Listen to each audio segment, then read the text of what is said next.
Hello friends and welcome to this channel. In this tutorial, we will see how we can undo our local changes. So let's get started. First, we will see how we can undo local changes only in one file, and later we will see how can we undo changes across multiple files. Okay, so let's add a message. This message will be removed. So once you save this file, you can run command git checkout complete file path name that you can copy path and place it here and press enter. You see message has been removed. Now let's see how we can remove uh, all the local changes in one go.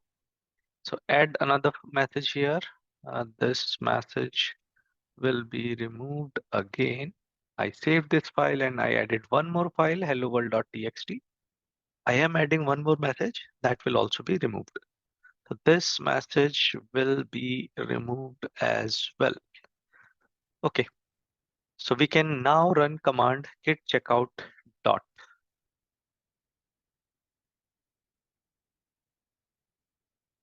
This command will remove local changes from all the files.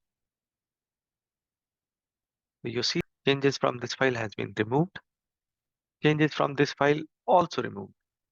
So that's about this tutorial. If you like the information, don't forget to like, share and subscribe. And I will see you in next tutorial.